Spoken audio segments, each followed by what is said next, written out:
Hi, this is Dan Wickwire. In this session, we'll look at question number 138 in the book 200 Questions About the Bible and the Qur'an. Here's the question. Does God want people to fast during the day and feast at night for 1 month out of every year?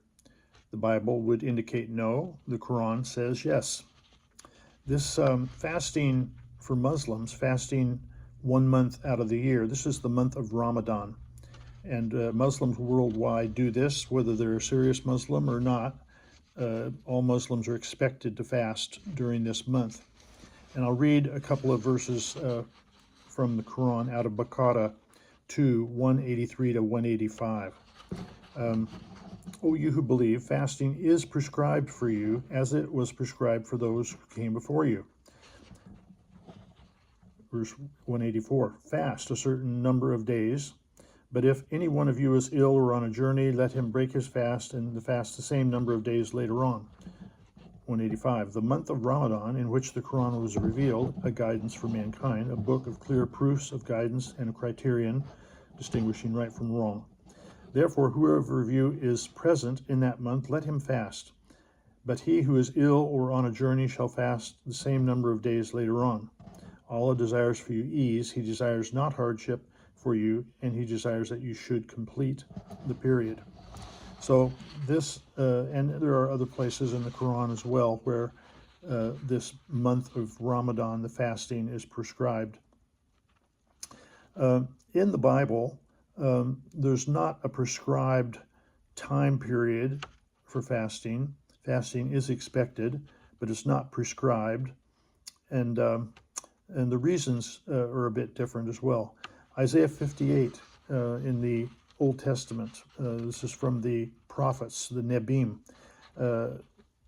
chapter 58, verse 3 and 5 through 6.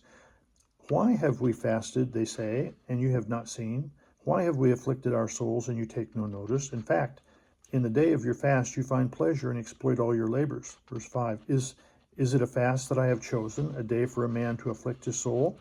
Is it not to bow down his head like a bulrush and to spread his sackcloth in ashes? Would you call this a fast and an acceptable day to the Lord?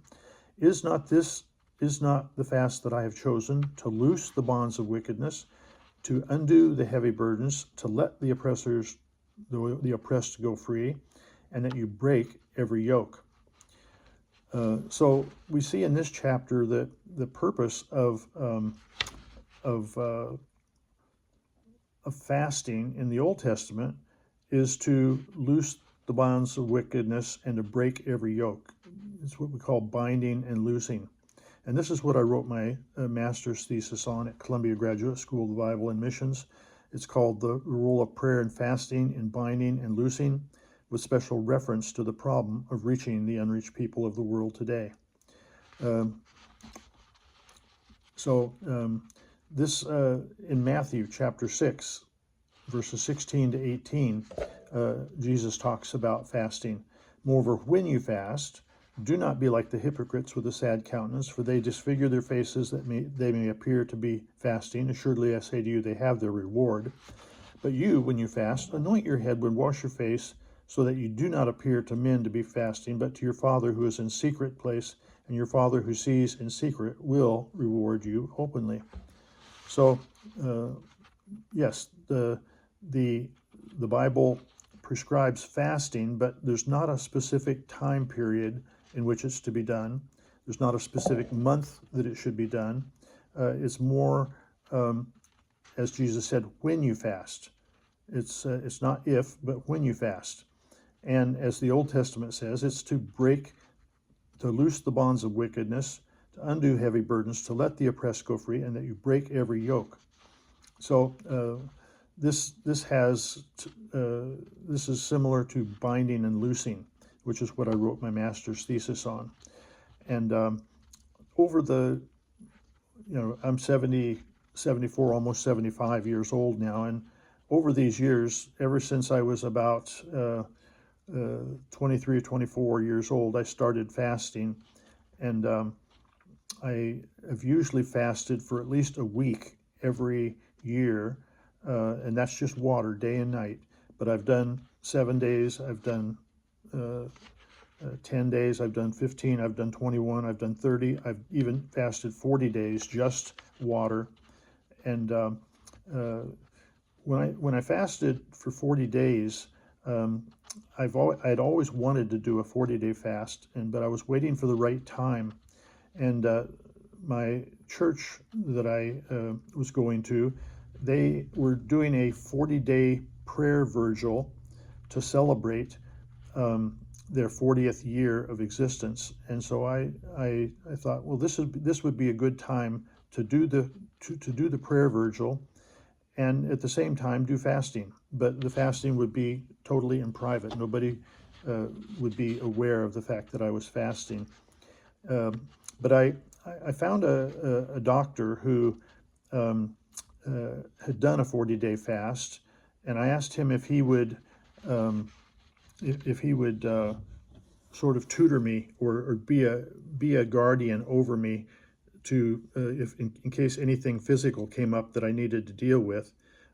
If I had any problems, I could call him and ask him his opinion, because he had done a 40-day water fast, just water for 40 days. And it's recommended that if you're going to do a longer fast like that, that you have somebody to chaperone you, or to somebody who knows what they're doing. And this man was a medical doctor, and he had done a 40-day fast himself, and he was glad to tutor me, or to supervise me in the fast. And I only called him one time when I had a problem,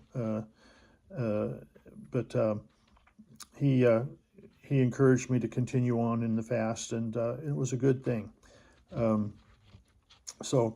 But there is no prescribed season or time period when you fast in the Bible. It's according to the Holy Spirit. What the Holy Spirit urges you to do, that's when you do it, and that's for how long you do it.